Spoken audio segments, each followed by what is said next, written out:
Bom, na Gravação nossa pauta, iniciada. ok. Então, agradecer a presença de vocês, para a gente começar mais agora, nos aprofundar na temática, né, do nosso GT, Estudos Climáticos. Bom, nós recebemos como material auxiliar da nossa reunião aquela a memória da reunião anterior. Eu quero parabenizar a Muriel pelo texto, está bem sintético e bem objetivo, né? Dando conta de praticamente tudo que nós tratamos. Está muito bom. Tá? Beleza, continue assim. Então, está ali, nós fizemos um apanhado geral da situação, né, na reunião anterior, e ficou, então, para essa reunião nossa. Primeiro, a gente tem que aprovar, né, se todos concordam. Eu já disse que concordo com o conteúdo da síntese apresentada pela relatora. Eu coloco em votação, ou alguém pode querer acrescentar algo ou suprimir, enfim, alguma modificação. Bom, ó, Vinícius levantou a mão. Por favor, Professor, Vinícius. não, só quero abster, que eu não estava na primeira reunião. Sim, pois não. Mas você, agora perguntando, pela leitura que você fez, deu para compreender, deu para apanhar assim que foi tratado, né? Sim, Ótimo. Deus. Isso é bom. Então, os demais, sem manifestação, Aprovado. então, considera aprovado, tá? Bom, o item 2, ele ficou assim, com a continuidade do plano de trabalho, porque nós não apresentamos formalmente um plano de trabalho, e eu vou justificar por que talvez nem hoje a gente consiga apresentar esse plano de trabalho. Pelo seguinte, não é um plano, é um plano para propor uma pesquisa, né?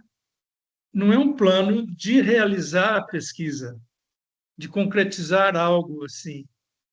É um plano de ideias que vão nortear uma proposta de pesquisa, tá? Que não será feita por nós, não é? Então, nós vamos ter que contratar uma entidade ou uma empresa, enfim, uma entidade que que vai fazer esse trabalho de fazer a pesquisa, tá? E nós estamos falando de um tema que atualmente ele é muito, assim, ele é um tanto controverso, né? É onde existe muita mídia em cima e, e os fundamentos científicos mesmo da climatologia, né? Porque trata-se de uma pesquisa de climatologia.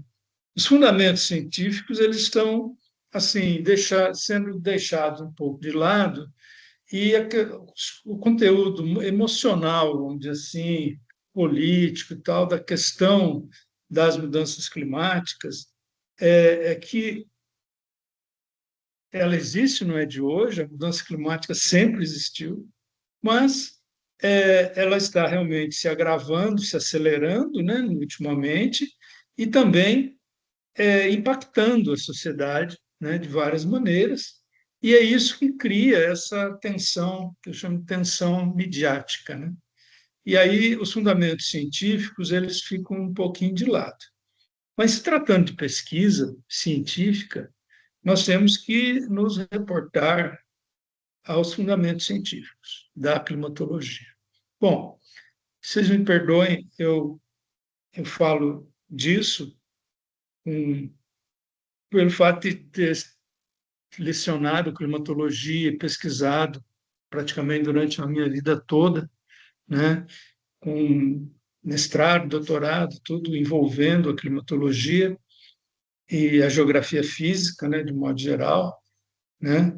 Então, vocês me permitem fazer uma digressão conceitual, né? Porque eu acho que primeiro no nosso plano de trabalho, o ponto número um, então aí já vamos falar falando já de plano de trabalho, é estabelecer o marco conceitual que nós queremos na pesquisa, tá? O que é o marco conceitual e metodológico? Ou seja, qual é a abordagem que nós queremos nessa pesquisa? Qual é a abordagem que interessa ao comitê, aos objetivos do comitê? Tá? Então, eu estou pensando nessa linha, ou seja, um marco conceitual da pesquisa que atenda os próprios objetivos do comitê. Obviamente que nós poderíamos fazer uma pesquisa atendendo outros aspectos da realidade. Por exemplo, os aspectos urbanos, puramente urbanos, ou aspectos agrícolas, ou os aspectos ligados à geração de energia, né? Aproveitando o Claudiano que está aí mais especificamente, ou do saneamento. Então, o clima, ele está na nossa vida, ele está na vida da sociedade, na economia, ele está imbricado na gente, é o ar que nós respiramos, é o ar que nos envolve, né? Então, a instabilidade do clima vai nos afetar tanto biologicamente quanto economicamente, socialmente, né? Enfim, é tudo. Então, existem muitos aspectos a serem trabalhados, mas o foco nosso é a atuação de um comitê de bacia, né? Que tem um plano de bacia, que é nesse plano que esses conteúdos devem ser direcionados, no meu ponto de vista. Obviamente que, durante a pesquisa, outros aspectos irão aparecer, mas aí ficaria como um conhecimento mais paralelo, onde a gente faria recomendações aos setores mais específicos a essa questão, né? Então, acredito que a gente, estabelecendo esse marco conceitual, nós conseguiríamos objetivar melhor o que nós queremos com essa pesquisa. Bom, eu gostaria que vocês ficassem bastante à vontade para me interromper a hora que vocês acharem que deve, porque isso aqui é uma construção coletiva, é um diálogo que nós estamos fazendo e eu prefiro que seja realmente um diálogo e não um monólogo, né? Bom, como bons mineiros, né? Vocês estão querendo ouvir primeiro para depois falar, né? A gente sabe como é que é. Eu estou em Minas há mais de 30 anos e aprendi muito com isso, né? Quem fala por ouve muito, né? E fala pouco, mas fala no final, inclusive, né? Bom, então vamos lá. Bom, quando a gente fala em marco conceitual, a gente tem que ir diretamente a os conceitos de clima, né? E nós temos, basicamente, isso é a primeira aula de climatologia, né? Que a gente trabalha no curso, quando caso de curso de geografia e outros cursos também, é mostrar o seguinte, que existem duas maneiras de encarar o clima como ciência. Um, uma maneira é uma maneira mais ligada às consequências do clima, do ponto de vista das medições dos parâmetros atmosféricos e a análise estatística desses parâmetros, e correlacionar os resultados dessas análises com os eventos da economia, da sociedade, enfim, como um todo. É a chamada climatologia estática. Ela foi criada no início do século XX, lá por 1915, por aí, uns alemães, que eles acreditavam que o clima ele não era, que o clima era estático, por isso que é uma abordagem estática, que o clima não mudava, basicamente, ele não mudava. Você, com 30 anos de observação em um determinado local, observando temperatura, chuva, principalmente são os que mais afetam, né? Umidade, ventos e tal. Com 30 anos de observação, numa estação meteorológica, você estabelecia a chamada normal climatológica. É claro que as mudanças ocorriam, por isso que eles falavam a normal dos últimos 30 anos. Então, o que aconteceu nos últimos 30 anos vai ser projetado para os próximos 10 anos. Aí, deu esses 10 anos, você elimina aquele 10 anos lá anterior e acrescenta esses novos 10 anos e faz novas médias. Então, trabalhava com média de temperatura, média de chuva. Então, a média de chuva no verão, na primavera, no outono, no inverno, isso que caracterizava o clima. Aí vem aquelas classificações climáticas, né, de Köppen, cheio de numerinho, letrinha, né? Vários tipos de classificações baseado nas normais, nas médias, tá? E o que é importante quando a gente fala nas médias e nas normais, que é o seguinte: para as atividades humanas é importante que nada mude, né? Que as coisas sejam estáveis, que os eventos da natureza sejam estáveis, porque você vai ter previsibilidade, né? Você vai ter sempre, no nosso caso, um inverno seco, um verão muito chuvoso, enfim, você vai ter aquela que se chama de normal.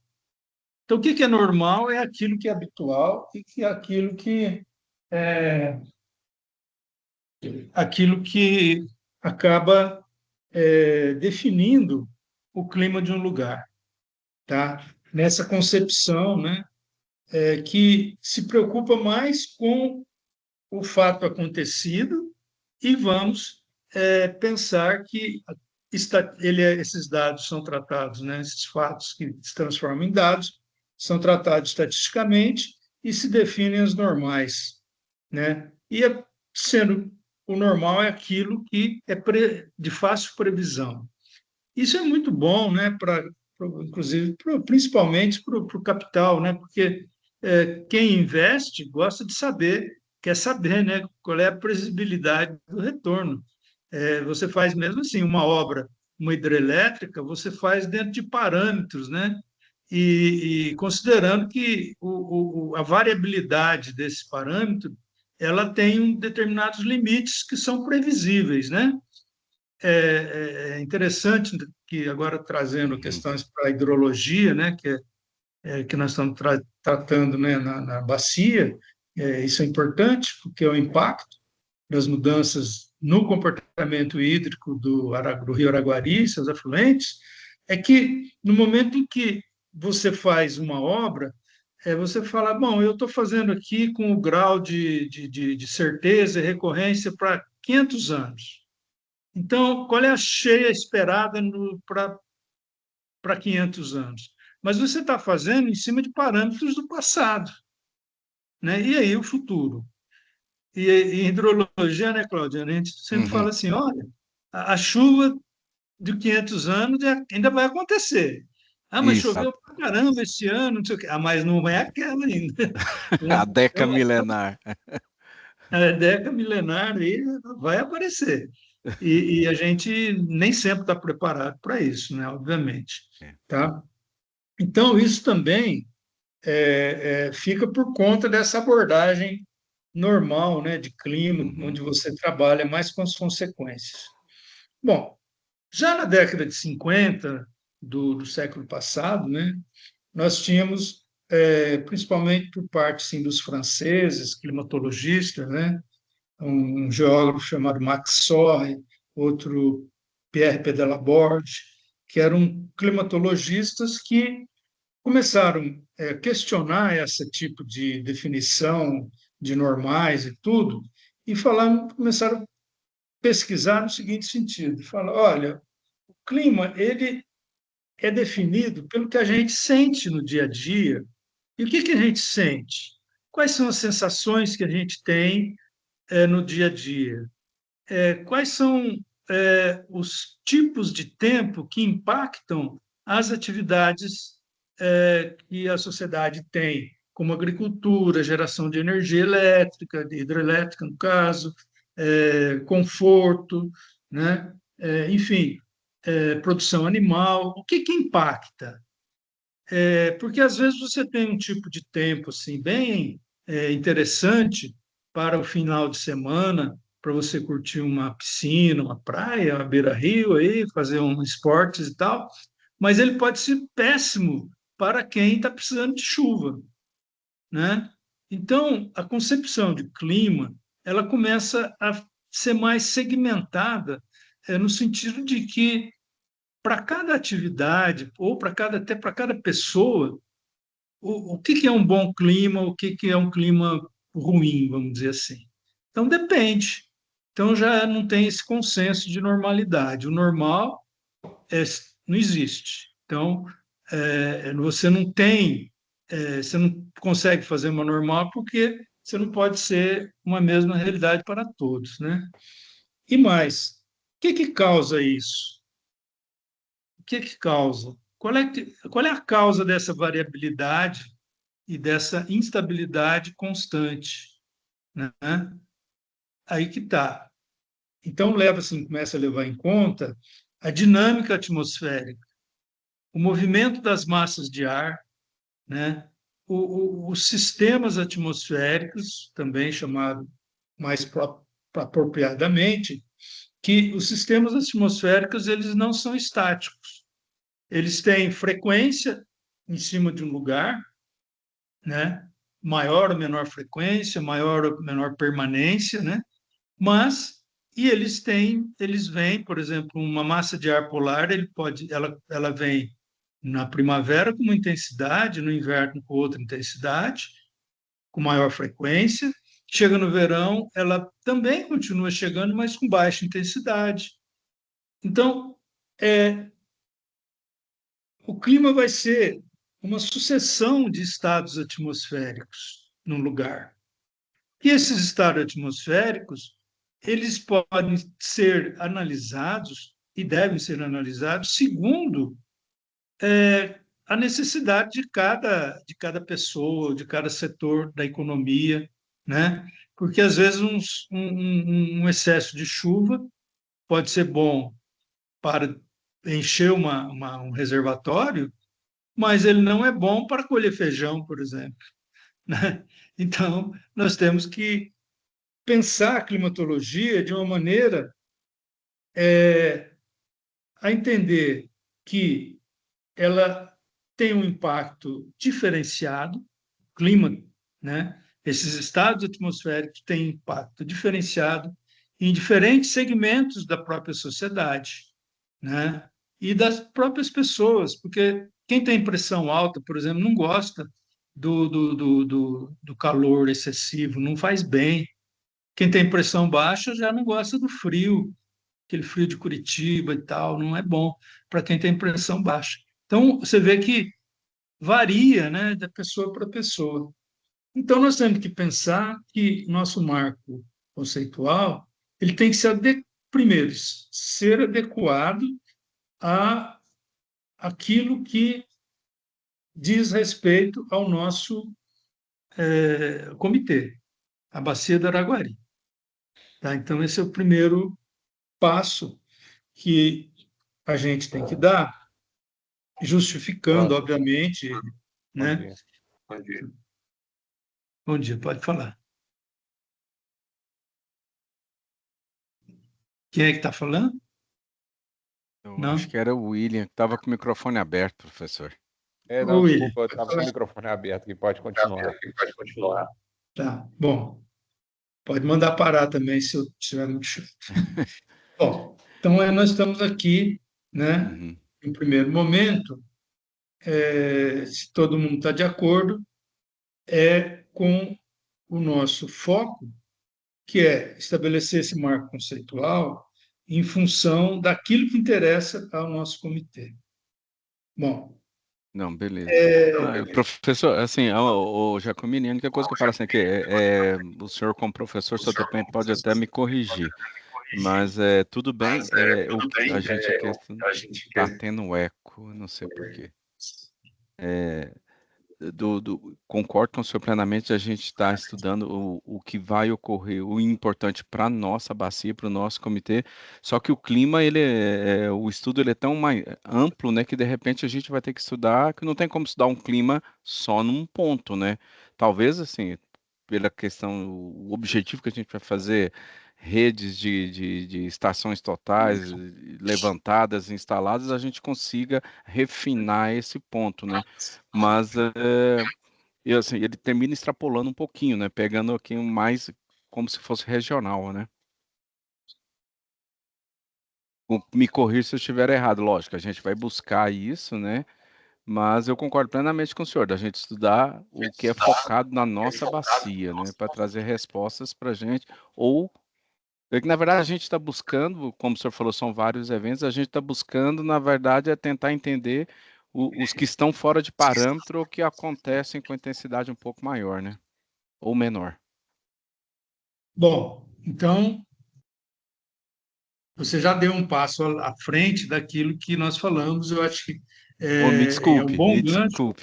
Não, é um bom gancho, porque era inclusive o assunto seguinte, né? Que é o tópico seguinte. Então, no primeiro tópico, a gente está definindo, olha, interessa a nossa área de intervenção, que é a área que nós podemos intervir, que é a área da bacia.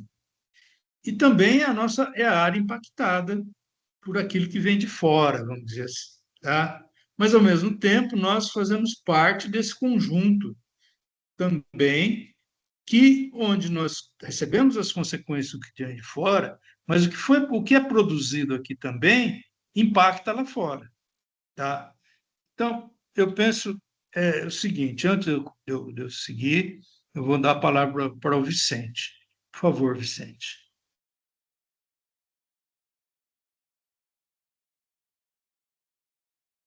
Vicente, mãozinha Sim, levantada? sim, desculpe, eu estava com o microfone desligado aqui procurando. Tá. Bom, eu acho que está muito bem colocado, Giacomini, o que você traz, mas eu queria fazer também uma outra reflexão sobre isso, Pois sobre não.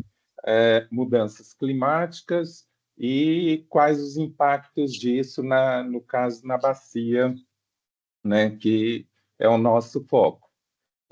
Eu vejo o seguinte, que você detalhou bem, historicizou bem sobre isso, talvez até uma questão natural, o clima, assim como para nós que somos geógrafos, o nosso objeto de estudo, que é o espaço, ele é dinâmico, ele não é estático. O clima também não é estático, então, naturalmente, ele vai passando, sim, né, por mudanças, e, como você falou, em 30 anos nós podemos fazer uma leitura do que foram esses últimos 30 e depois projetam-se mais 10 e muda para novamente a gente estar atualizado dentro de um limite. Eu penso que nós não podemos perder de vista que há essas causas naturais, eu diria que essa tendência natural à mudança, mas também, e agora o maior complicador, as causas produzidas pelo homem. Então, é o homem intervindo no meio natural e, eu não diria que provocando mudanças, mas acelerando as mudanças, e nesse acelerar as mudanças, a gente não pode prever realmente em termos de futuro. Nos dias de hoje, principalmente, eu vejo que está cada vez mais difícil definir o que são causas naturais dessas mudanças. Por que que eu digo isso? Nós não podemos entender mais o clima sem pensar o uso e ocupação do solo. Nós não podemos pensar mais o clima como algo puramente natural, sem pensar, por exemplo, na substituição da vegetação natural por uma vegetação, não sei se o termo é esse, secundária. Por exemplo, eu tiro uma floresta, né, e tiro da forma, às vezes, mais trágica possível. Tiro com incêndios, né, incêndio florestal. E ali vai dar lugar a uma vegetação, né, sem a presença de árvores. Por exemplo, soja, vegetação temporária, né, mais do que aquela que era, né, uma vegetação que a gente entendia como natural e, portanto, mais duradoura. Nós não podemos pensar o clima sem pensar, por exemplo, no crescimento urbano. E na bacia do Araguari, é possível pensar também sobre isso, e também não podemos pensar sem pensar, como eu disse na reunião passada, a forma de ocupação urbana. Aí pensarmos qual a dinâmica, essa dinâmica tem sido no Rio, na bacia do Araguari. E aí, nós precisaríamos ter, eu acredito, que um retrato dessas condições na bacia do Araguari, talvez, digamos que nos últimos 50, 60, 70, 100 anos, eu acho que nós precisaríamos ter uma visão sem estarmos necessariamente selecionando quais são as frentes que nós vamos estar investigando, mas pegar o conjunto dessas condições para a gente ter um retrato do que foi nesse período, que a gente ainda precisaria definir, e então nós entregaríamos ao Comitê da Bacia do Araguari quais são as tendências vindas do passado e para onde isso está apontando, onde é que nós vamos ter, provavelmente, que enfrentar desafios maiores, né? Quais são as tendências dessas mudanças? Então, é um pouquinho assim do que eu estava pensando também sobre esse GT. Muito bem, eu achei excelente sua fala, viu, Vicente? Porque ela vai na linha, né, de raciocínio que nós também pensamos e explanar aqui. Então, vamos voltar um pouquinho, que a nossa escala, nosso espaço de intervenção é a bacia. E você muito bem falou que tem essa questão dos impactos, que são as consequências que estão correndo na bacia, e são as causas. Então, os impactos, nós limitamos esses impactos à área da bacia. Agora, as causas estão dentro e fora da bacia. Então, nós já temos dois aspectos aí a considerar, certo? Então, antes de mais nada, depois que a gente define, olha, qual é a linha de conceitual que a gente tem, e eu estou aqui propondo a linha da climatologia dinâmica, nós temos um outro momento que é a questão da escala do clima, as escalas. Né, Vicente? Você, como geógrafo, conhece bem a questão das escalas, né? Inclusive, muito tempo atrás, eu escrevi um artigo sobre as escalas do clima, né? Que a gente mostra bem essa situação. Porque você tem o clima desde daquele clima de dentro da sua casa, que não é clima, é uma ambiência, que a gente chama, é o ambiente dentro de um nicho, né? Que é a casa da gente, onde a gente tenta isolar o que está fora, criando, então, um clima artificial fora da atmosfera, mas ele não deixa de receber seus impactos. Mas, então, você tem a escala do clima que vai desde o clima do microclima, passa pelo clima local, depois você sobe para o chamado mesoclima, daí você tem o clima regional, e tem o clima zonal e o clima global do planeta como um todo. Então, você vê que você tem elementos hoje que estão localizados em escalas superiores àquela da nossa bacia, que eu coloco o clima como um mesoclima, pelo tamanho da bacia, ele não chega a ser um clima regional, mas sim o clima regional, ele está bem ligado ao bioma, né? Então, uma forma assim de você ver a escala do clima regional é o bioma. O clima zonal são as zonas térmicas da Terra, né? Equatorial, subtropical, intertropical, polar, subpolar e tal. Então, é definido pela distribuição da energia que é recebida do Sol, né? E o clima global seria o clima total, né? Levando em conta as grandes linhas do que regem o planeta. Aí você descendo a escala, então você vem de cima para baixo, o global, o zonal, aí o regional, aí você tem o mesoclima. O mesoclima são recortes climáticos dentro do clima regional, dentro do bioma.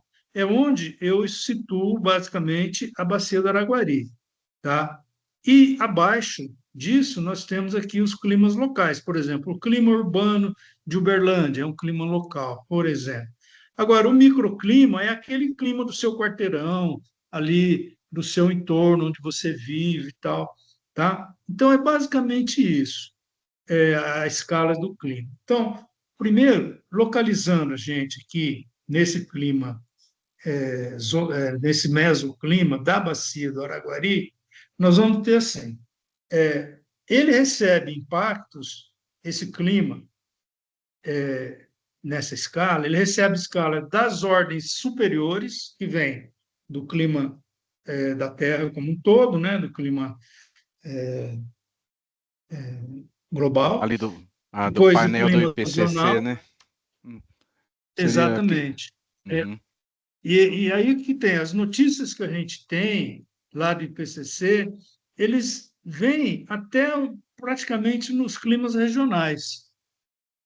Uma das indagações do professor Silvio, quando ele discutiu comigo a criação desse GT, ele falou: olha, a gente tem notícia até no nível de Brasil, vamos dizer assim.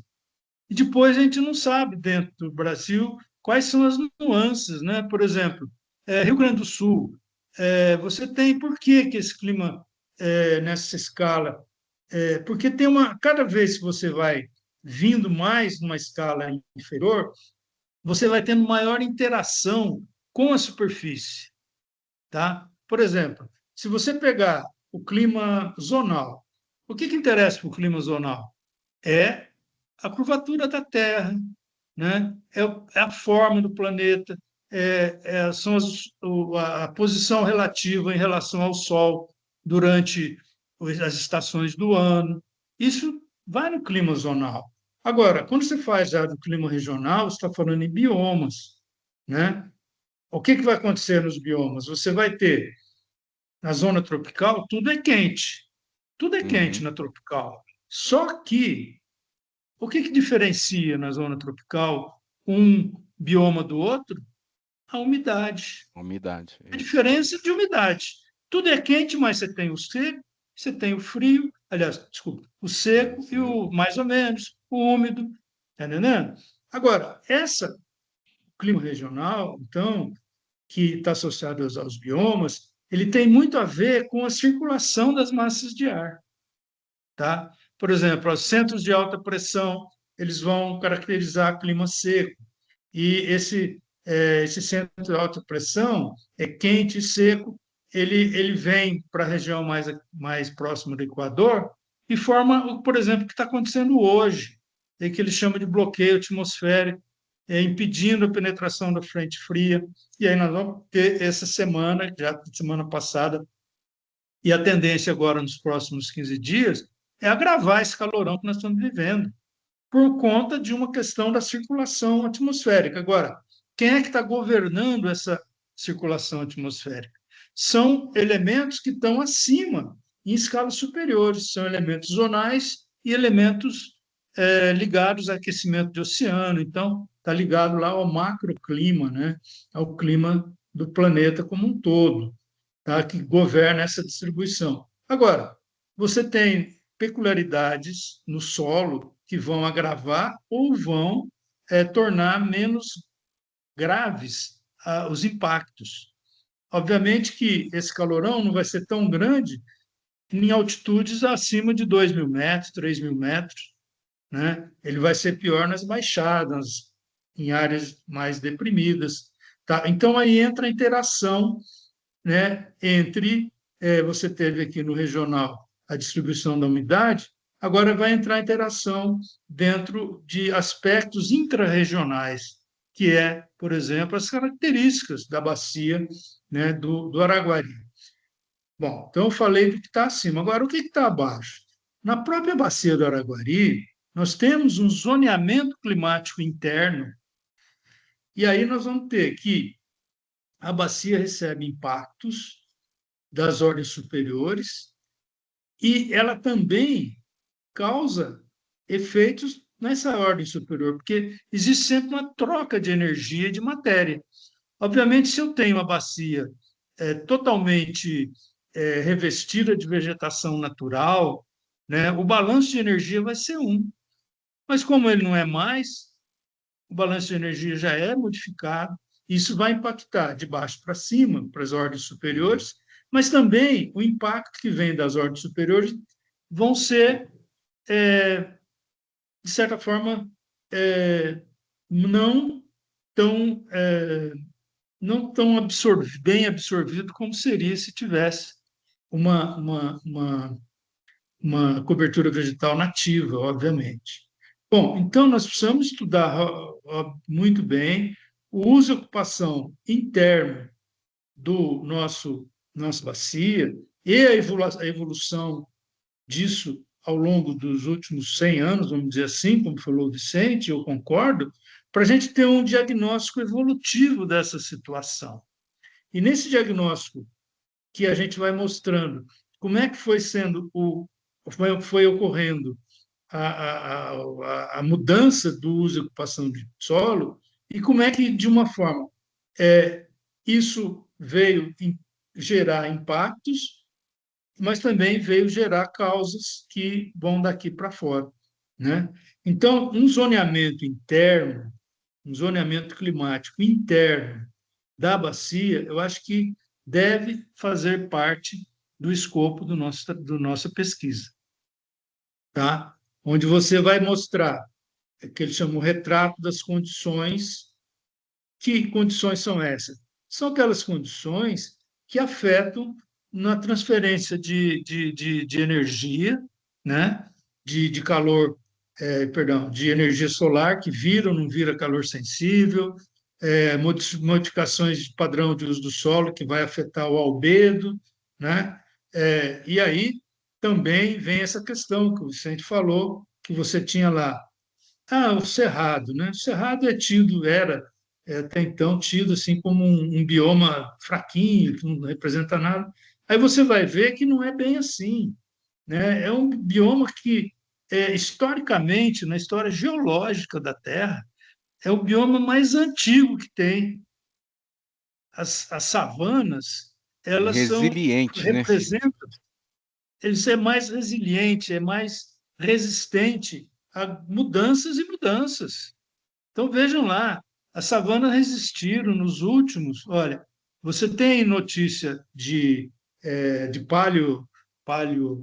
paleontologia, né, por palinologia, análise de pólen, de espécies de cerrado que foram datadas assim de 60, 70, 80 mil anos atrás. Então, suportaram glaciações, grandes períodos de seca, sementes que foram ali, ficaram ali em estado de latência, né?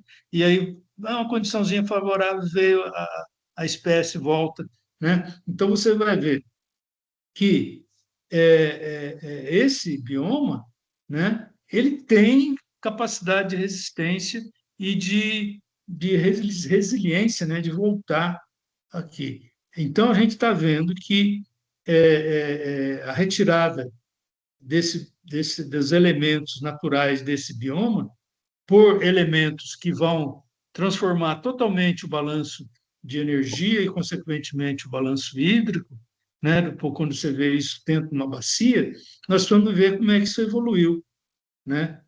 Pelo menos nesses últimos 100 anos, que é.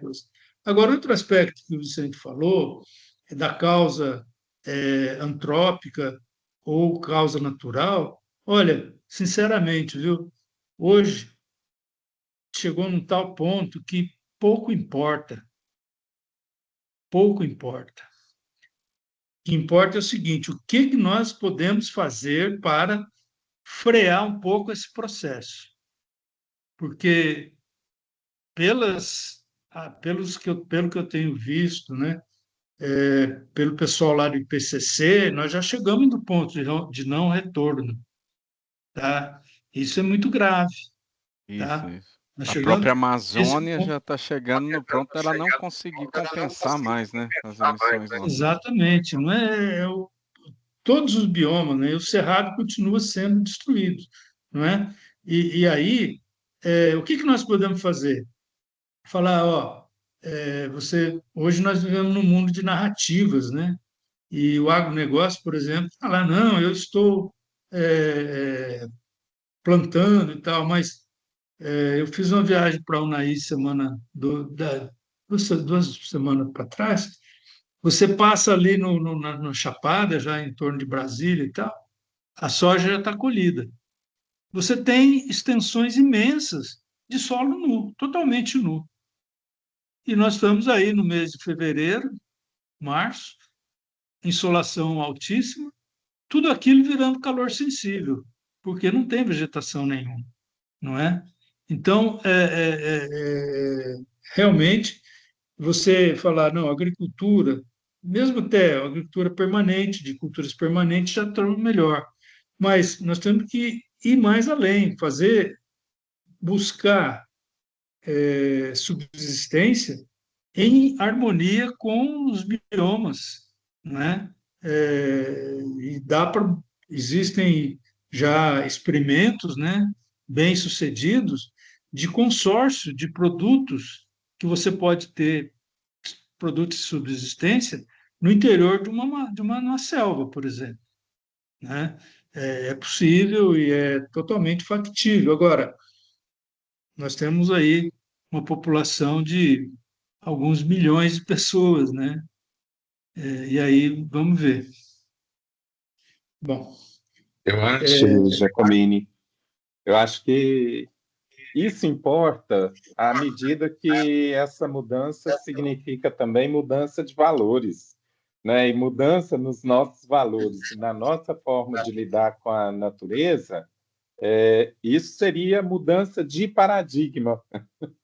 Então, usando um ditado bem popular, eu acho que é aí que a porca torce o rabo.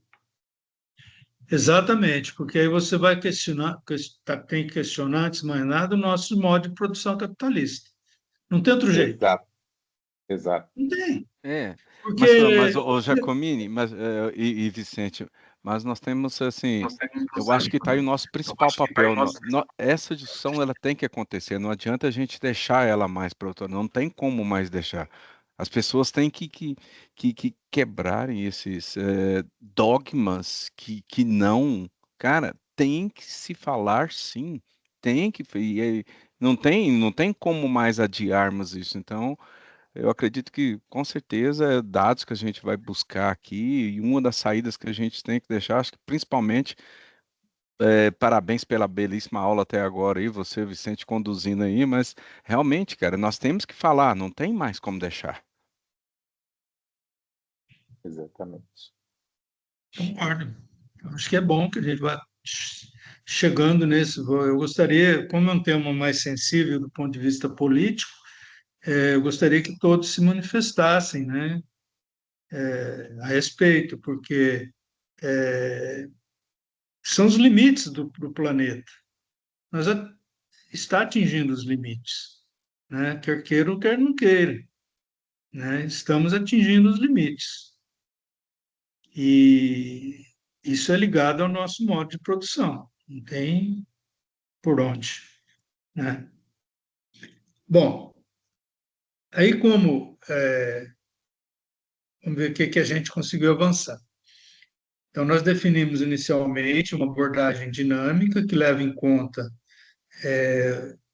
os, as interações entre os movimentos das massas de ar e a superfície, e aí nós temos a questão das escalas.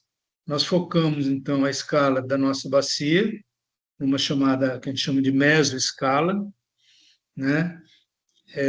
Eu devo ter esse artigo em meio digital, eu vou passar para vocês, vou passar para a secretaria e eles devem passar para vocês. Foi escrito, acho que lá em 1900 e bolinha, mas é bastante atual, porque, inclusive, ele é muito citado ainda em vários lugares. Bom, então agora nós temos que ver nessa escala. Então, como é que nós temos a nossa escala de intervenção? Então, acho que o Vicente também mencionou esse aspecto. Então, na escala de intervenção, nós temos dois tipos de intervenções, né? Nós recebemos impactos que vêm das escalas superiores e também geramos impactos na nossa escala. Bom, quais são as intervenções possíveis? Que seriam intervenções corretivas e preventivas, tá? E elas podem ser a mesma coisa. Por exemplo, se você mora num bairro que não tem nenhuma árvore, o que você vai fazer? Uma correção. Vamos plantar árvore, vamos dizer assim. Vai melhorar o conforto térmico imediato para as pessoas, com certeza. Mas também ele vai gerar um balanço de energia que vai se somar ao balanço de energia geral do bioma, da região, tal, da zona tropical, coisa e tal. Então, ele tem um duplo sentido. Tá? Agora, fazer esse tipo de intervenção é muito. É, é, eu falei plantar árvore porque eu tenho vivido isso onde eu moro, né? Eu moro num bairro chamado Cidade Jardim, que teoricamente deveria ser um jardim, né? Ali nós temos assim, eu plantei 4 pés de oiti na frente da minha casa, do meu terreno, e eles estão lá. E quando eu fui morar lá, 30 anos atrás, não tinha, só tinha uma casa do meu lado e mais uma mais quase na frente, mas na frente não tinha nada. E eu, como eu tinha ali umas 30 mudas, eu plantei praticamente na rua inteira. Atualmente só tem as minhas plantadas lá. Aí tem as casas que foram sendo construídas e todo mundo tirou as árvores. Ah, por quê? Ah, porque dá muito trabalho varrer. Suja, né? Outra coisa, a rua fica escura e daí tem bandido aí, pau. A rua não pode ficar escura. Seria mais fácil você bolar um sistema de iluminação que levasse em consideração a existência das árvores e a necessidade da calçada ficar claro também, né? Mas você tem aquele padrãozão lá em cima e ninguém mexe, né? Bom, aí, por fim, você tem a prefeitura e tem a CEMIG, né? A CEMIG ela faz um estupro na árvore, né? Não tem outra palavra. Corta tudo no meio, detona a árvore.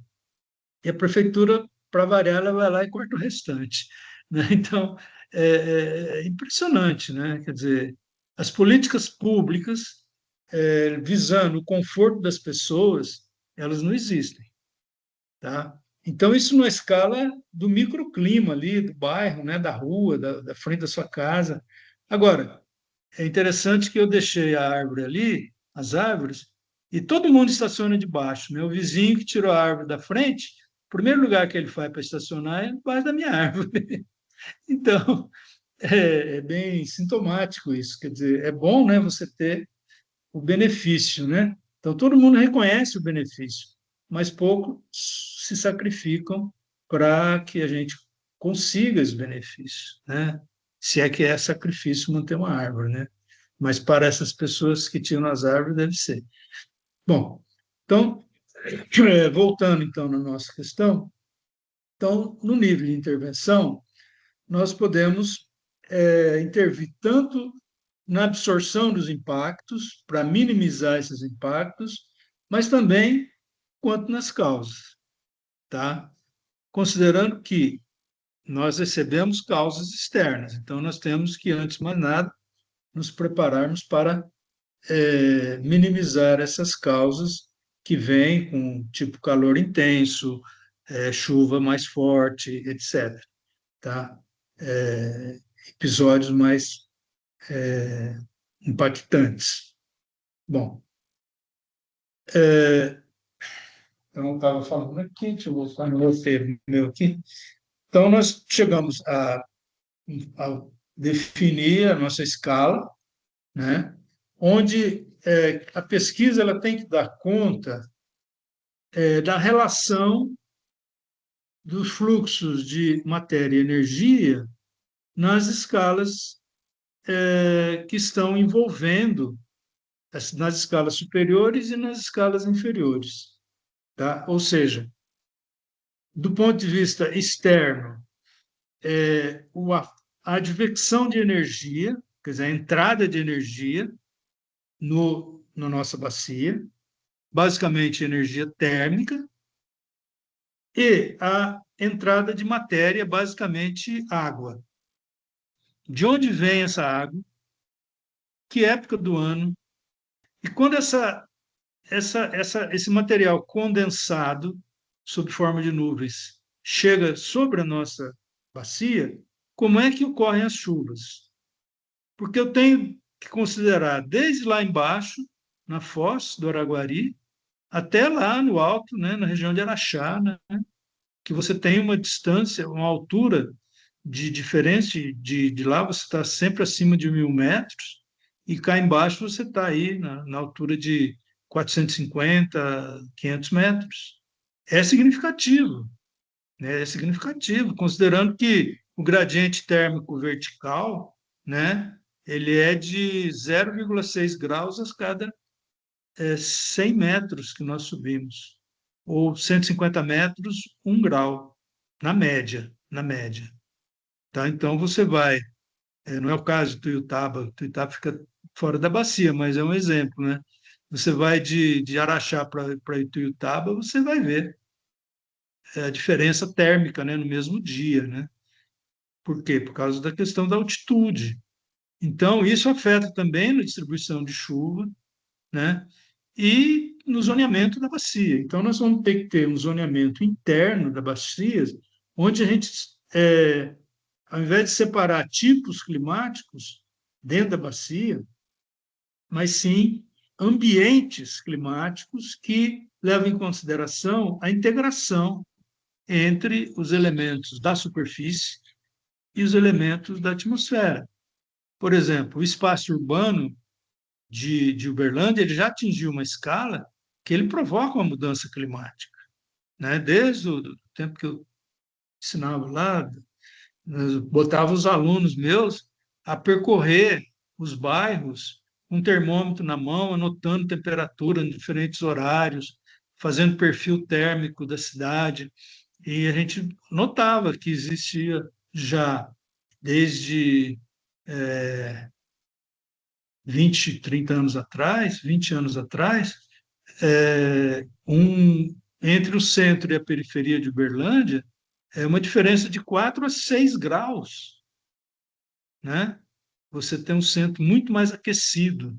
Agora, você ia para uma avenida, por exemplo, na época que era Getúlio Vargas, lá no centro, ela em si já era mais fresca do que as ruas adjacentes, sem, né, vegetação, sem árvore, né?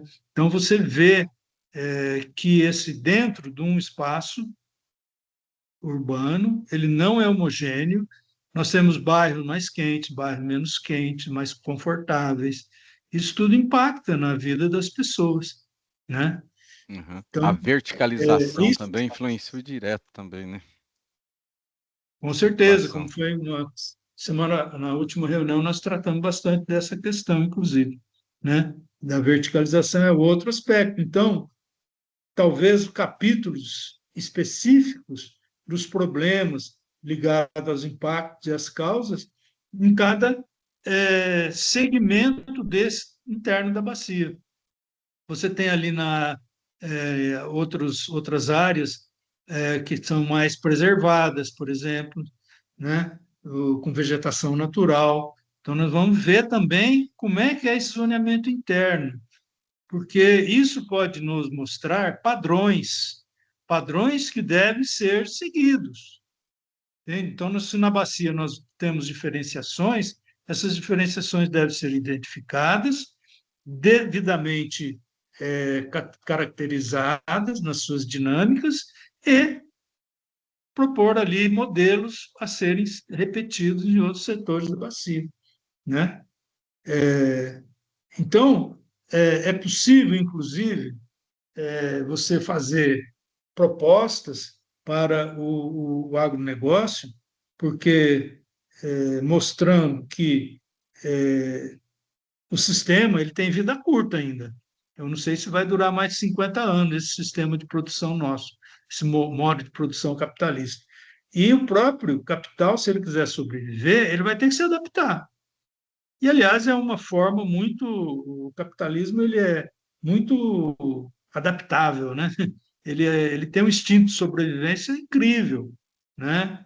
Porque você vai descobrindo novas formas de exploração dos recursos naturais, né? Da natureza, e também das pessoas, né? Exploração do trabalho alheio, né?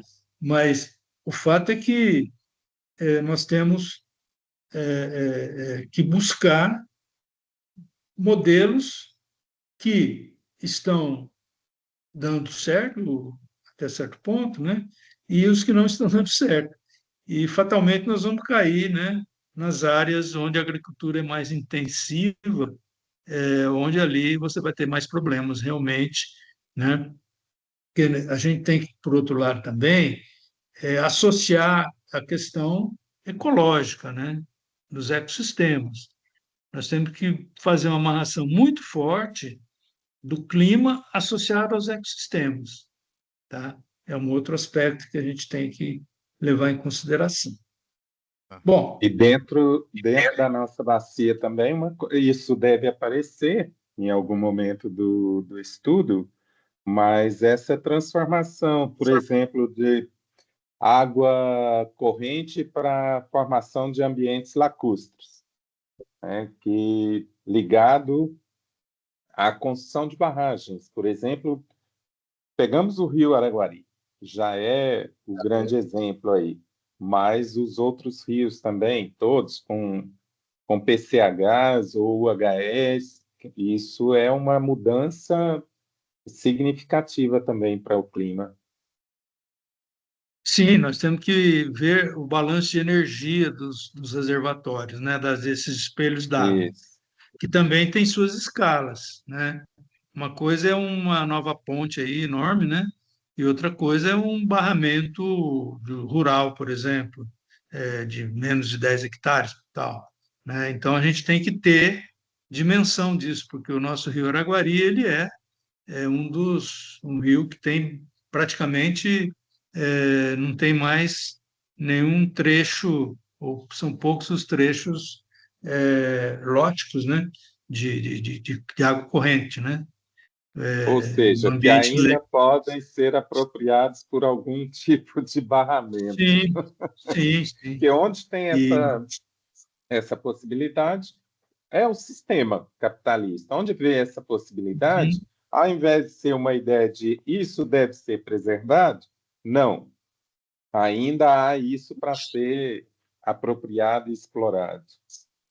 uhum, Essa é a dinâmica exatamente. do sistema. Isso. Bom, Bom, vamos lá. seguindo, então nós focamos aqui. Primeiro, vou fazendo retrospectivo para não esquecer, né? Primeiro, nós focamos na questão da abordagem dinâmica. Segundo, uma abordagem de escala, focando a escala da nossa bacia e as relações da bacia, do que tem na nossa bacia com as escalas superiores e com as escalas inferiores. Nas escalas superiores, basicamente os impactos que vêm por meio de energia e matéria, tá? E aquilo que ocorre aqui também que pode afetar as escalas superiores. Mas, internamente, a divisão interna da bacia em ambientes que seriam basicamente os climas locais, como, por exemplo, Uberlândia, a cidade é um clima local, para a gente ter ideia, um clima urbano, mas esse clima urbano também pode ser, por exemplo, Araxá, já caracteriza. Agora, se você pegar uma pequena cidade, bem menor, ela já seria aí um clima, microclima praticamente. Então, isso, mas nós vamos ter, na verdade, um capítulo específico para clima urbano, eu penso, tá? Porque mesmo a tendência de crescimento da cidade, tudo, o modelo de crescimento, né? Enfim, deve ser levado em conta, tá? E a questão dos espelhos d'água são aspectos internos, onde nós temos capacidade de intervir, mas antes de intervir, de fazer propostas, nós temos que entender. Então, o entendimento, o conhecimento desses espaços internos da bacia. Tá? Professor, Bom, o Giacomini, e uma das saídas também, eu acho, só pegando o gancho aí na região ali que o senhor visitou ali, o Naí e Cristalina, se não me engano, que é uhum. Goiás ali, a quantidade de pivô, né? Cara, a água, o uso exacerbado, eu diria, dessa forma, não sei se é o termo correto, de águas subterrâneas, cara, nós vamos ter um problema. Porque como retirou a vegetação, o clima, aquele microclima, o ciclo normal que as coisas aconteciam, então não acontece mais, então é artificial. Então, para essa terra desnuda, para ela poder produzir mais e mais, retira-se do subsolo, né? Porque antigamente tirava do veio da água. Agora, hoje, o veio da água já não tem, porque já tem estudos que estão apontando que a retirada excessiva do subsolo está secando as nascentes que abastecem os riachos e que faz toda a cascata, né? Então, eu Bom, acredito que num ponto aí também, com certeza, deverá aparecer. vamos por partes, então, nessa questão. Acho que, primeiro, a gente tem que ter uma abordagem do balanço hídrico das áreas irrigadas. Esse balanço hídrico é a relação que se estabelece entre o sistema solo, planta, atmosfera. No primeiro momento, independente da origem da água, se ela está sendo de origem superficial ou subterrânea. Mas, antes de mais nada, como a gente está tratando de clima, clima é algo que está acima da superfície. Vamos pensar assim, para depois aprofundar a questão. Primeiro, esse balanço hídrico das áreas irrigadas, ele implica em quê, basicamente? Você vai irrigar, o irrigante, eu trabalho com consultoria para irrigantes, e a gente sempre bate na seguinte tecla: você tem que fornecer para a planta a água que ela precisa. E a água precisa aquilo que depende da demanda atmosférica. Ou seja, o solo tem capacidade de campo, ou seja, ele tem água para fornecer para a planta.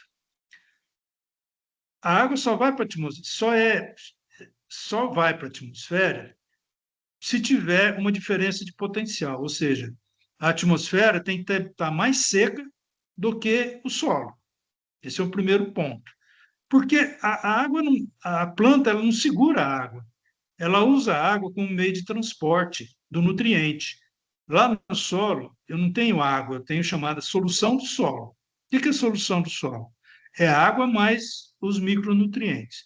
No momento que as raízes absorvem essa água, a planta ela filtra, ela fica com o micronutriente e joga água na atmosfera, pelo meio dos estômagos, processo evapotranspiração, e aí, nesse momento também, você tem a radiação solar, o direto ou indireto, que faz a fotossíntese e a coisa vai.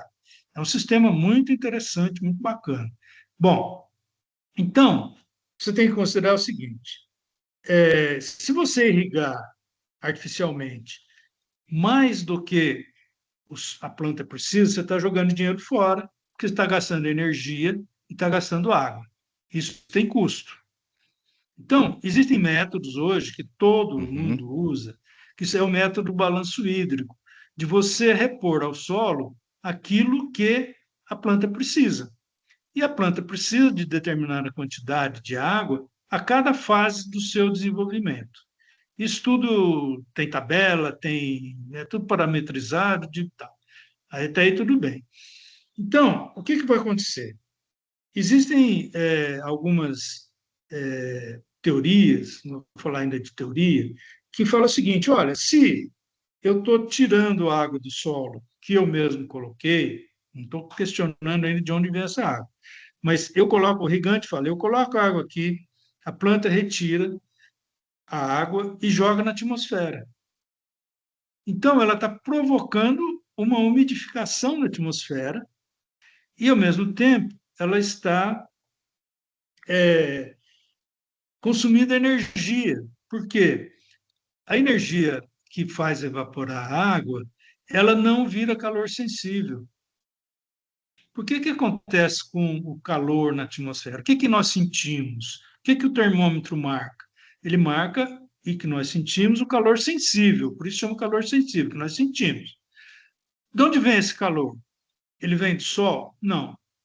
O Sol não aquece a Terra. O Sol não aquece a Terra. O que chega na superfície é radiação solar direta. A radiação solar, por um processo de vibração iônica das matérias sólidas, ele começa a vibrar e ela vira calor. Então, a radiação luz As solar ondas, né? vira Vira calor ondas. Uhum. por ondas e tal. Aí, quando você tem uma superfície evaporante, a radiação não vira onda. Ela usa essa radiação que, ao invés de virar calor, ela evapora a água. Aí gera o que a gente chama calor latente de evaporação. Então, com aquela água que foi evaporada, que ela vira vapor, ela está no estado líquido ali no estômago da planta, né, na folha da planta, e ela vai para a atmosfera como uma forma de vapor. E sobe, sobe, sobe, até encontrar condições de condensar novamente e virar gotícula, que vira nuvem. E aí volta. Está entendendo? Então, de Sim, um é o lado, ciclo da você água, pode legal. construir. Você pode construir uma narrativa dizendo o seguinte: não, a irrigação é benéfica, ela evita o aquecimento da atmosfera. Fisicamente está certo. Fisicamente está certo. Agora está um negócio, entre estar certo e que seja uma coisa válida, é outra história. Bom, por aí você vem. Bom, e essa água está vindo de onde? Eu fiz um barramento, eu criei um impacto ambiental para fazer esse barramento. Ou eu estou tirando mais água do que eu deveria tirar, ou estou indo Questão para o de balanço subsolo. hídrico, né? Eu estou retirando mais do Então, que entra, né? então você Uma tem o conta balanço simples. hídrico Uhum. do sistema de irrigação em si, é uma história. Agora, você não pode justificar isso, e eu acho que isso é positivo, inclusive, do ponto de vista físico. Mas você não pode justificar isso dizendo que, justificando que você pode captar, você pode destruir as nascentes, você pode destruir as APPs com reservatórios, você pode deslocar populações, enfim, você pode, entende? Por conta disso, você tem um impacto que está tendo. E Não, usar não, água sim. subterrânea em excesso. Uhum. Tá? Não, Então, concordo contigo, só que aí tem uma série de outras coisas adjacentes, né? Curva de nível, lixiviação de solo, o cuidado com o solo, matéria orgânica do sedimentação, solo. né? Tem um monte de coisa aí que vai entrando também depois. Próprio É. a questão de defensivos agrícolas, a contaminação disso depois. Então, assim, a gente vai colocando, tem várias Mas eu outras estou coisas para falando de digerir. clima, né? Uhum, né? Estamos É, falando de clima. agora, Vamos nos abster a exatamente. isso. Beleza, vamos lá, vamos em Agora, eu frente. acho que realmente o impacto da agricultura irrigada a longo prazo no solo, ele é complicado. Ele gera monoculturas excessivas, então você tem que ter um manejo de solo mais apropriado, e ninguém faz isso, né? Faz isso muito raramente, né? Então, por exemplo, o próprio consumo de matéria orgânica é complicado, dá muito problema. Bom, enfim. Né? Tá, Bom, desculpa aí, é, não era desviar o nosso foco aqui, não, mas de certa forma tá tudo. Achei que tem tudo a ver. Tem algo a ver um pouquinho. Vamos em frente. Desculpa aí. Pior que Vamos lá. não é um pouquinho, tem tudo a ver. Vicente, Isso é pensar de Vicente forma não fala nada, mas sistêmica. fica só aí, tá prestando atenção. Legal, desculpa. olha, Mas é como que diretor, a discussão tá boa, a construção tá legal. É só isso. olha, vocês me conhecem diretamente ou indiretamente, e vocês já repararam que eu nunca fui publicamente para essas discussões de mudança climática? Nunca apareci nisso aí, porque o problema não é a mudança climática. O problema é a crise, não é climática, a crise que é ecossistêmica. A crise é muito Concordo. mais grave, tem muito mais ramificações do que se imagina. Então, nós temos, antes de pensar em mudança climática, nós temos que pensar no nosso ecossistema. E o clima faz Concordo parte dele. plenamente. Então, e quando eu falo ecossistema, eu estou indo mais além, socialmente considerando, ou seja, é o ecossistema humano, que leva em conta como a sociedade se organiza para produzir, para viver, enfim, tá? Isso tudo está em crise, tá? Do sistema, do modo de produção até a exploração dos recursos naturais, que dá esses desequilíbrios, né? De você falar, não, questão da água subterrânea e tal, tudo isso está dentro do mesmo pacote, tá? E é mais um impacto para aqueles mais vulneráveis da sociedade, inclusive. E dentre muitos impactos, e aí você fala, a população dos bairros mais humildes e tal sofre mais mesmo, sofre, porque o sistema está construído assim. Então está tudo dentro do mesmo pacote, tá? Infelizmente. Mas nós temos que trabalhar naquilo que nos é competência, né? No caso aqui, no clima, na questão climática, e esses aspectos, quando eles foram aparecendo, nós vamos apontando, até vai chegar naquele fim que a gente sabe que vai gerar aquela crítica ao sistema, ao modo de produção. Bom, então, eu estou preocupado com você, Vicente, já está quase precisando sair, né? Daqui a pouquinho tem que sair mesmo, Então, vamos infelizmente. lá, vamos objetivar mais. Então, nós temos aqui a questão da escala. Então, na escala, nós temos que trabalhar com determinados espaços internos, identificar as escalas superiores, aquilo que eles impactam na coisa. Por exemplo, qual é a influência, de onde vem a umidade da nossa chuva? Ela vem do oceano, ela vem da Amazônia? Quando e como? Nós só identificar isso aí. Ao mesmo tempo, a energia, de onde vem o calorão, o frio, enfim, nós temos que ver a questão do que a gente chama que vem de energia advectiva, né? E temos a energia da radiação e a energia convectiva. Então, isso tudo também tem que ser trabalhado. Internamente, nós temos que saber como os impactos são diferenciados em diferentes espaços. Então, para isso, nós precisamos definir esses espaços. Qual é o critério para definir esses espaços? Isso é importante. porque a pesquisa ela tem que chegar nesse espaço. Ela vai definir o espaço, pela característica do espaço ou pelos impactos? Como é que nós vamos separar isso? Por exemplo, se você fizer um mapa de isotermas da bacia toda, de temperaturas máximas, pegar as máximas, média das máximas e jogar no mapa de isotermas, você vai ver uma realidade. Ele já dá um zoneamento térmico. Ou, se você pegar as temperaturas mínimas ou temperaturas médias, então você vai fazer um zoneamento, mas considerando já o impacto. Agora, se você fizer diferente, vamos fazer os espaços que têm mais conservação de energia, os outros têm menos conservação, vamos fazer um mapa diferente para ver como esse espaço reagiria àquele impacto, percebe?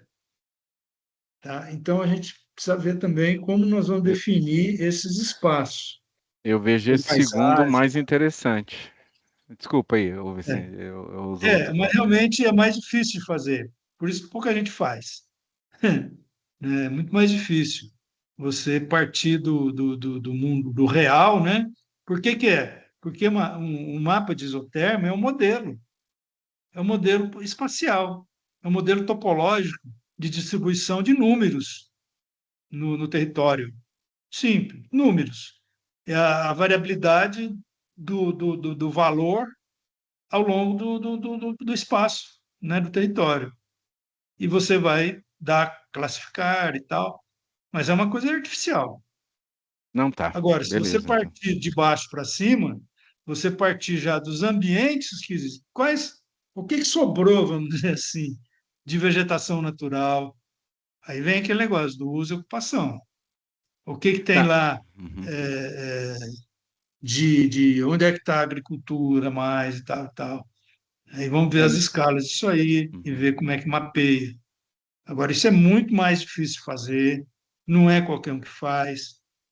Hoje tem tecnologia que pode melhorar essa análise,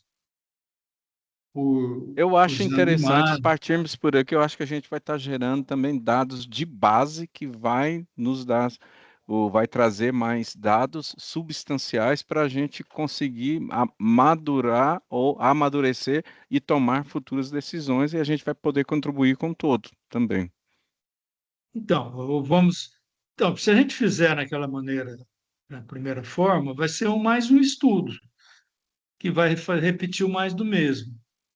Essas informações são importantes, mas ela não deve servir de ponto de partida. O ponto de partida que eu vejo é a realidade objetiva. É aquilo que nós estamos vivendo. A partir da vivência é que nós vamos buscar as explicações nesses modelos. Eu penso assim, né? A partir do concreto, do empírico, para o teórico, né? Para explicar lá em cima. Bom,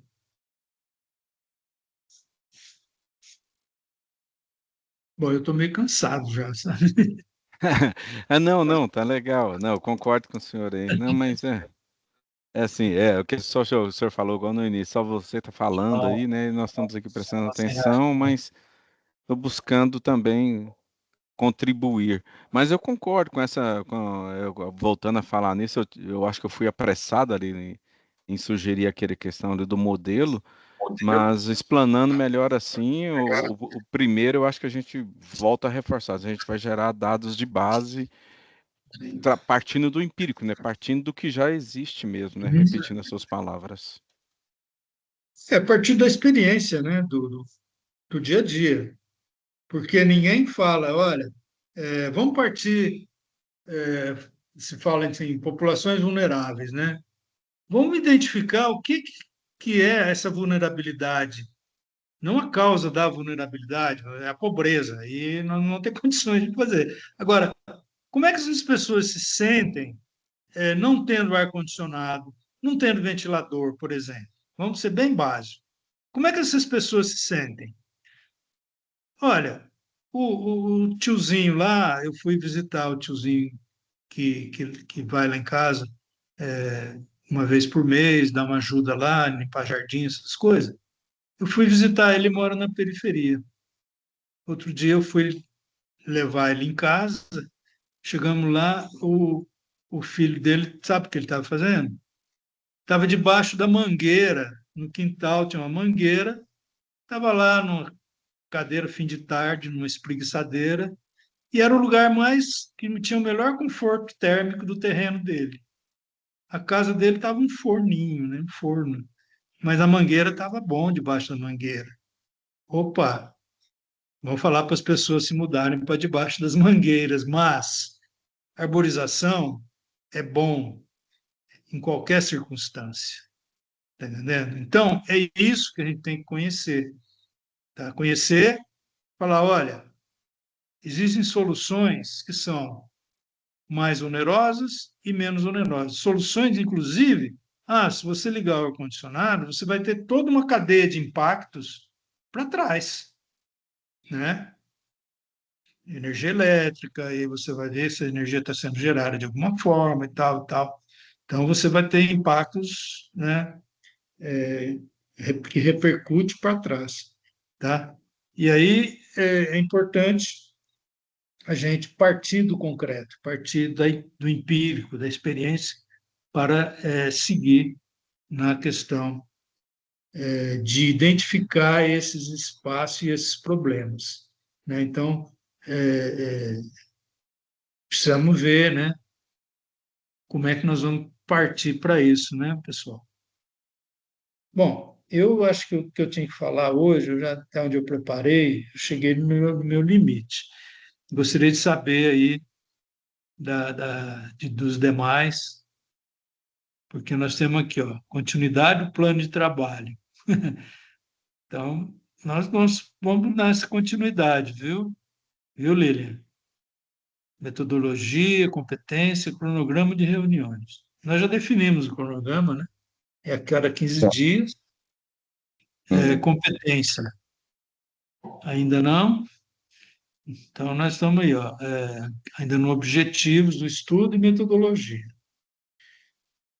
Então, recordando, nós definimos a abordagem, que é uma abordagem da climatologia dinâmica, definimos a escala, onde é que nós estamos, a influência, que é o objetivo, um dos objetivos do estudo, é ver os impactos das escalas superiores na nossa escala, que é a mesescala, e identificar dentro da nossa escala os climas locais e, dentro desses climas locais, climas microclimas, né? Como, por exemplo, na agricultura, você tem lá você tem a distribuição de uso do solo agrícola, né? Você tem a área de produção propriamente dita, tem lá, teoricamente, os 20% de área de reserva legal, tem as APPs, que formam microclimas. Qual é a interação entre eles? Aí sim nós vamos poder ver a importância dessas reservas legais e das áreas de APP, né? A Então, escala aí entra. local é a escala do município. Não necessariamente. O município é um recorte, né, territorial político, né? Nós vamos buscar os espaços naturais, né? Ok. Eu acho que o município ele vai ter depois superpor o seu limite do seu território e dimensionar o problema na área politicamente organizada de cada município, né? Falar, o município tal tem tanto isso, tem tanto Isso. aquilo, né? É uma forma, né, de intervenção aí política, né? Mas nós temos que nos despir disso daí e ficar no espaço da bacia, né? Perfeito. Eu penso Concordo assim. também. Concordo Então, também. nós estamos já nesse ponto, tá bom? Acho que está bem delineado aí. Acho que dá para a gente já ter ideia, né, do que o GT vai estar propondo, né, para quem for abraçar a pesquisa aí. Quem não sei se vai ser licitação ou não, né, se vai haver dispensa ou não. não é licitação, é termo. Mas acho que daqui da parte do GT, se a gente conseguir, né, isso aqui já é uma contribuição imensa que a gente vai estar dando, né, ao comitê, e não só ao comitê, né? Haja vista que os resultados dessa pesquisa podem ser divulgados de diferentes formas e outros setores se apropriarem dele, fazerem uso, né? Lógico, com referências. E acho que tá muito bom a ideia, está muito bom. A ideia do professor Silvio também era assim, a partir desse estudo, a gente fazer um workshop, um seminário, qualquer coisa do gênero, para trazer a sociedade para compartilhar esse conhecimento. Fora diz respeito à publicação, então, aos desdobramentos, né? Por exemplo, vamos falando por hipótese, a gente vê aí, para incomodar o William aí, que nas áreas de cana nós temos alguns aspectos que merecem, né, aprofundar o estudo, tem lá alguns impactos, pode estar causando alguma coisa, então a gente vai orientar e questionar esse segmento. E esse segmento vir para o seminário para apresentar seu posicionamento. Entende? As mesmas coisas para a questão das hidrelétricas, do setor de irrigação, que tem as associações e tal, para vir e trazer. Por exemplo, no caso, da água subterrânea, trazer o IGAM para a mesa. Ô, IGAM, o que você está vendo essa realidade aqui? O que vocês estão fazendo? Né? Então, ter base de argumento para questionar também os outros segmentos que são responsáveis. Olha, a prefeitura de Uberlândia, por que você está demolindo as árvores, retirando as árvores? Qual é a sua política de conforto térmico? Né? Como é que seu plano diretor está vendo tudo isso? Daí para frente, né? Muito bom. Muito bom. Só uma consideração que na reunião passada a gente até falou sobre aquela parte de recursos hídricos mesmo, que talvez seria um desdobramento após essa questão do termo, uma continuidade dos trabalhos. Acho assim, sim. Seria interessante, talvez esse workshop também, já com também o resultado desse tema, entendeu? A gente fazer um negócio mais robusto, concluindo essa parte e talvez ele também, para ficar mais robusto. Acho que seria Mas se a interessante. gente tiver bala suficiente para jogar no ventilador, vai ser bom.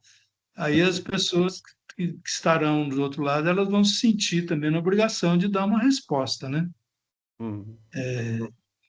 Eu acho que sim, porque nós temos nosso plano diretor, o nosso objetivo também é dar fundamento para esse plano diretor da bacia, tá? E os municípios também estão vendo seus planos, têm seus planos diretores também, e a competência de uso e ocupação do solo, legislar sobre isso, é do município. Por isso que é importante aquele recorte municipal no futuro, tá bom? Sim. Bom, mais alguém quer usar a palavra? A gente está quase terminando, eu acho. Eu vou precisar sair, viu, Jacomini? Pois é, a gente vai marcar a próxima agora. reunião. O Gabriel pediu a palavra aí. Fala, Gabriel. Bom dia. É só para pedir antes de terminar, se vocês puderem ligar a câmera para a gente fazer uma foto, para fazer a matéria do dia. Pede o... Então tira isso. Tirou aí a... Ok, vamos tirar uma foto aí.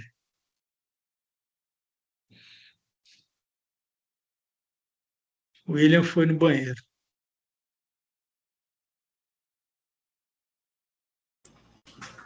Isso aí. Certinho, gente. Muito obrigado. Viu? Apareceu o William. Vai lá. O William voltou. Vai. Voltou. Sorrisão ele. Beleza. Certinho, gente. Muito obrigado. Viu? Pronto? Valeu. Pessoal, Falou. então vamos só marcar a próxima reunião daqui 15 dias, né? Vamos ver o calendário. se vai dar certo. Dia 11. 25. Olha, dia 11 nós temos algum problema, que é reunião de... Vou pegar lá na agenda aqui. Uma reunião ordinária presencial. Ah, não, eu tenho lá no GD8, eu tenho reunião no dia 11. É, exatamente, no GD8. O dia 11, plenário, tem do PN1 também. GD8 e PN1. Eu faço parte dos dois.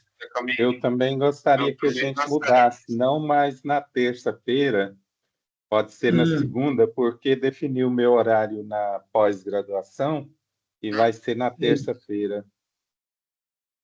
Bom, dia 10 para mim não tem problema. Segunda-feira. Tem problema para vocês mudar? Para mim, pode ser. 10 de março? 10 de março. Pode ser, vou estar retornando, eu já tenho algumas reuniões pré-agendadas, mas dá para fazer. Então, GT Clima, GT Estúdios Climáticos, GTEC. Dia 10, 9 horas. Tudo bem, Lilian? 9 horas está bom. Ok. 9 horas está bom, pode ser. Bom.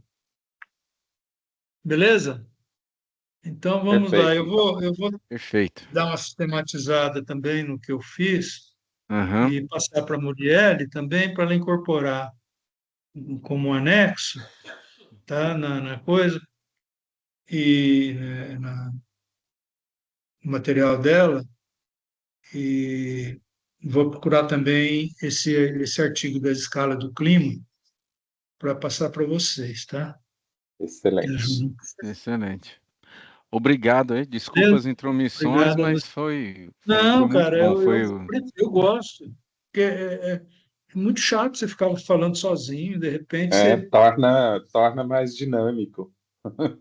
Não, e você é bom porque você pega a ideia do outro, ajuda na sua, vai juntando. Essa é uma produção coletiva, né?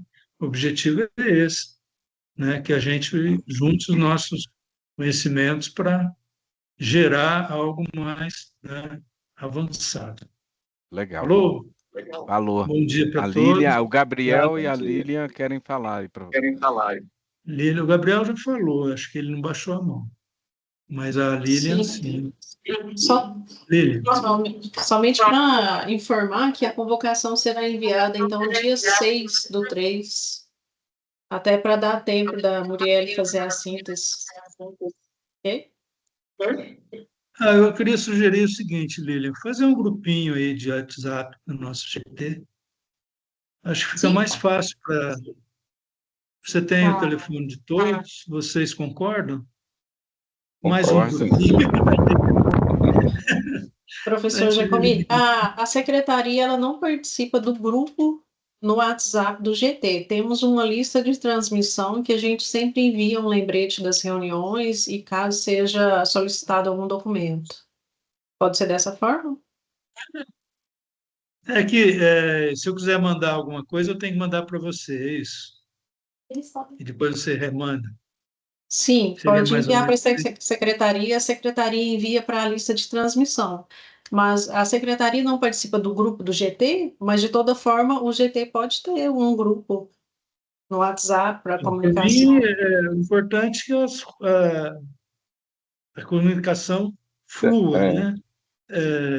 Desde que não tem problema. Eu também, tem muito grupinho, a gente participa já, né? Então, para mim, eu não gosto de ficar criando eu mesmo. Eu nem sei como é que faz. Agora, seria o caso, então, todo mundo concorda, o que eu tiver que passar, eu passo para a Lili. E todos podem fazer isso também. Tá bom? Tá Não tem bom. problema, não. Perfeito. Legal. Tá bom, Lili. Valeu, obrigado. Então, até a próxima, dia 10. Até a próxima, pessoal. Bom dia Um abraço a todos. aí. Tá? Até a Bom dia a próxima, todos um e bom abraço. carnaval para Obrigada todos. pela participação de todos. Obrigado. Tchau.